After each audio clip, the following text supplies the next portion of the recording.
और उसको लेकर आप क्या कुछ कहना चाहेंगे? और जो चुनाव हैं उनमें अगर आपको टिकट मिलती है तो जो महेंद्रगढ़ की जनता है उसको क्या कुछ फ़ायदा मिलेगा? जिस प्रकार से आज आपने मेरे बीच में आए, मेरे से जो सवाल करने के लिए आए, पहले तो मैं आपका धन्यवाद करता हूँ। अभी सारे साथी आए, सभी का धन्यवाद करता हूँ, स्वागत करता हूँ।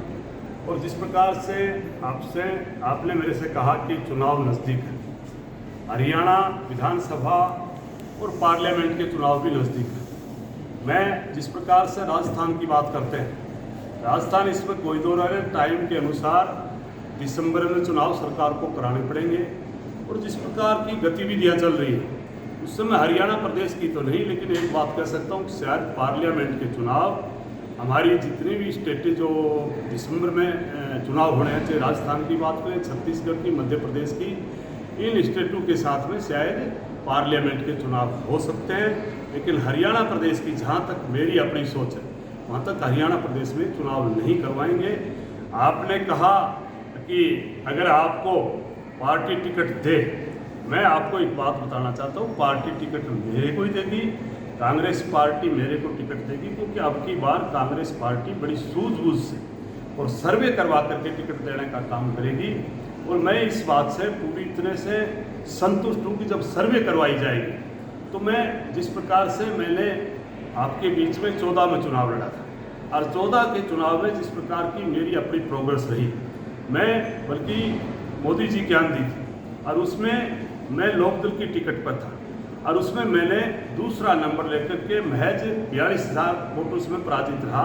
और कांग्रेस की हमारी बहन सुरती चौधरी थी, वो तीसरे नंबर पर गई और वो भी कहीं न कहीं मेरे इलाके महेंद्रगढ़ से जिस प्रकार की मुझे थोड़ी सी सपोर्ट कम मिली। इनको यकीन नहीं था कि बहादुर सिंह इतना वोट लाएगा, लेकिन क्योंकि महेंद्रगढ़ पर तो मेरा पूरा यकीन है ही, क्योंकि महेंद्रगढ़ पर इसलिए यकीन करता हूँ कि महेंद्रगढ़ को मैंने अपने आप में मुझे नहीं कहनी चाहिए, महेंद्रगढ़ के लोग कहेंगे महेंद्रगढ़ को मैंने कुछ दे दिया। वो शायद 1947 में देश आज़ाद हुआ और आज़ादी के बाद में हरियाणा प्रदेश बना, उसके बाद में हरियाणा प्रदेश 1961 में बना। और मेरे ख्याल में इतना लंबा अरसा में चाहे कितने भी पॉलिटिशियन आए और कितने भी यहाँ एमएलए गए, एमपी बने, लेकिन मैंने इस इलाके को जो दिया है वो शायद ही कोई दे पाएगा। क्योंकि पूरे इलाके में, जिस इलाके में आज बात करते हैं नौकरी की, नौकरी सिपाही लगते थे और कहीं चपड़ासी लगते थे, फोर्थ क्लास लगते थे, आज मैंने इस इलाके को IAS, IPS, डॉक्टर देने का काम किया, अच्छे संस्कार डालने का काम किया। तो इसको लेकर के आज लोगों के मन में एक टीस है और वो टीस अगर सर्वे करवा करके टिकट दी गई तो मैं बड़ा भारी मतों से जीतने का काम करूंगा, ये मैं आपको यकीन दिलाना चाहता हूँ। और जहाँ तक पार्टी का आपने कहा कि 2 गुटों में बटी हुई है, ऐसा कुछ नहीं है, पार्टी हमारी एक है, चाहे कहीं भी हो। अगर आज बात करते हैं, चाहे बीजेपी की बात करो, गुटबाजी जब तक है, जब तक टिकट नहीं मिलेगी, बाद में हम सारे एक हैं और जिसको टिकट मिलेगी उस साथी को हम जिताने का काम करेंगे।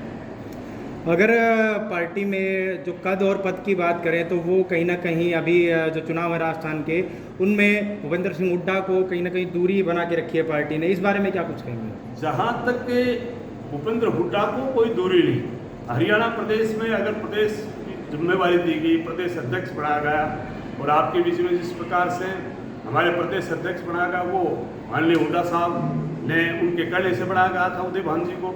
और मैं ये कह सकता हूँ कि आने वाले टाइम में भी जिम्मेवारी पूरी हुड्डा साहब को मिलेगी, क्योंकि पूरा हरियाणा एक ही नज़र से देख रहा है, हुड्डा को मुख्यमंत्री देख रहा है, भव्य मुख्यमंत्री देख रहा है। 2024 में हरियाणा के जो चुनाव हैं वो किसके नेतृत्व में लड़े जा सकते हैं? 2024 में जब चुनाव आएंगे तो मैं दावे से कह सकता हूँ कि आने वाले टाइम में भूपेंद्र सिंह हुड्डा के नेतृत्व में चुनाव लड़ा जाएगा।